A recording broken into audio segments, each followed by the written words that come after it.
Hi, I want to talk to you today about Zionism. Well, you probably thought that the idea of Zionism encompassed Jews and Judaism alike. Well, not in all cases. Did you know that the vast majority of religious Jews do not consider themselves Zionist? I will try to explain different opinions about Zionism from an internal Jewish perspective. First, you must understand that Herzl Zionism as a contained body is pretty much dead, and the prominent views on Zionism today are either religious Zionism, secular anti-Zionism, religious anti-Zionism, or religious non-Zionism. Well, we'll start with religious Zionism. There are many different strands of religious Zionists today. For the sake of time, I will lump them together, even though they may disagree on certain minute aspects of their doctrine. These groups include Mizrahi, the hybrid Chardal, which are Haredi Zionists, the Dati Leumi, Kippot Rugot, and so on. Religious Zionists are a faction within the Zionist movement who justify the efforts to build a Jewish state in the land of Israel on the basis of Judaism. In 1862, Rabbi Zvi Hirsch Kalisker of Germany published Der Staat Zion. In this book, he stated that the salvation of Jews promised by the prophets can come only by the strength of our own hands. Well, this concept, although not widely accepted by the religious world of the time, gave birth to one of religious Zionism's greatest ideologues, Rabbi Avraham Yitzhak Kook. Rav Kook justified Zionism according to Jewish law and urged young religious Jews to support efforts to settle the land of Israel. Rav Kook saw Zionism as part of a divine plan which would include the resettlement of the Jews in their biblical homeland and ultimately culminate in the arrival of their blessed Messiah, bringing the salvation, the Geula, that Jews have so dearly longed for. Religious Zionists believe that since the land of Israel was given to the ancient Israelites by God, the right of the Jews to that land is permanent and inalienable. Most religious Zionists are typically right-wing supporters and make up the vast majority of the settler communities in Israel. Religious Zionists are also generally very zealous about their service in the IDF and view it as a religious duty. This movement has grown tremendously since its inception and hopes through their larger birth rates and religious immigration to ultimately outnumber Israel's secular counterpart and institute a true Judaic kosher state. One thing that you may not know is that the very root of this movement is extremely similar to the label Jews place on Christians for their reasons of supporting Zionism, which is ultimately to bring the Messiah. Now, this belief does not have its sources in New Testament writings, but is solely found in Jewish scripture. Now, let's cover secular Zionism, also known as Herzl Zionism. Although Theodor Herzl was not the first Zionist, he certainly was the first to organize it as a political movement. Secular Zionism is mainstream Zionism as we know it today. Herzl, as a reporter, witnessed the Dreyfus Affair and concluded that due to the increasing anti-Semitism in Europe, the Jews needed a personal homeland where they can feel safe. Now, secular Zionism contains many factions within it, such as labor Zionists, liberal Zionists, and nationalist Zionists.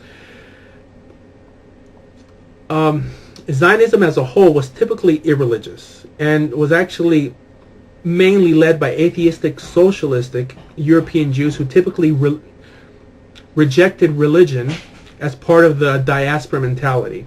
The secular Zionist movement was made up of secular Jews who believed they could escape their circumstances by becoming farmers, workers, and soldiers in a country of their own.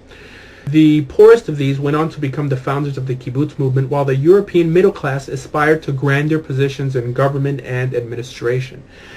Now, today, most of the early passionate members of this movement have changed their tune. Because of secularism and liberalism, this movement has not been successful in imparting its belief to its children, and due to their low birth rates, they are slowly losing their grasp on the government and the state. Now, let's try to cover anti-Zionism.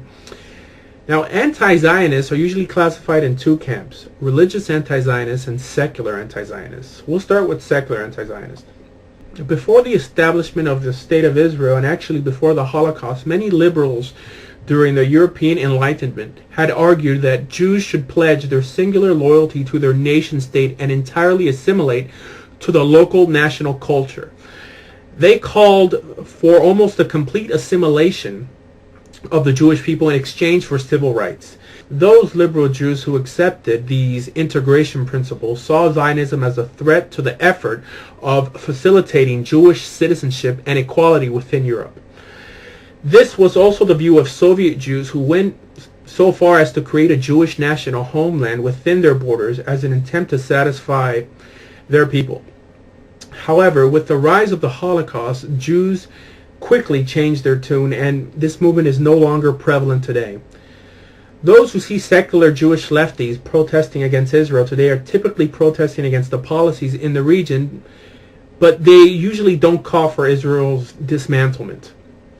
Now, let's try to cover religious anti-Zionism. Religious anti-Zionists ultimately call for the dismantlement of the state, not based on Middle East policy, but rather on the irreligious and secular aspirations of the state. Religious anti-Zionists would claim that their passion stems out of love for Jews and Judaism rather than a desire to see another Holocaust. They believe that because Jews were initially booted out of the land by God for their lack of Judaic morality, they should retain complete control of the land only when God deemed their actions worthy of redemption. These anti-Zionists point out that because the country was founded by socialist atheists who not only hated Judaism and forced their beliefs on those beneath them in the movement, that the creation of a secular, irreligious state of Israel would eventually culminate in a second Holocaust mediated by God. They make these claims alongside of many scriptural sources that appear to give them credence.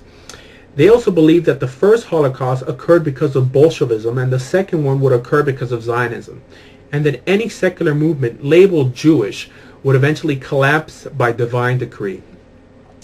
Even though these religious groups are anti the state of Israel, the vast majority of them live within the state. However, they resided within the land before the state came into existence and tried to live contrary to it in almost every aspect of their lives. For example, they try not to converse in Hebrew but only Yiddish. They do not pay taxes to the state and typically do all their transactions in dollars rather than shekels. Now, for the sake of clarity, what I have to say that there is a very infinitely small faction of these individuals who have gone as far as to protest alongside the Palestinians in support of the dismantlement of Israel. However, I wouldn't say this is the vast majority of anti-religious Zionists who would actually still sympathize with victims of Islamic terror and understand that neither the PA nor Hamas is a viable alternative to Zionism. Now let's cover religious non-Zionism. Now, this group is hardly ever spoken about. These individuals are not anti-Zionists, but definitely are not Zionists in the traditional meaning of the word. This group makes up the vast majority of Haredi Jews in and outside of Israel who tolerate the Zionist government, but whose view is a more passive one on whether they would like to see it dismantled. This is the view of the vast majority of yeshiva and kollel students in Israel who are typically exempt from military service but who do contribute to the state in other ways, and even have two parties in the Knesset speaking on their behalf. This belief system ultimately culminates from the idea that the heart of the king is in the hand of God, and that as long as they remain just and pious, God will sort out the situation for all of us. Well, that's pretty much it on this issue. I have to end with reminding you that Judaism welcomes converts and to consider Judaism. For more information about Judaism and converting to Judaism, please visit our website, bejewish.org. There you will find video and articles that will help you on your journey. Thank you and have a nice day.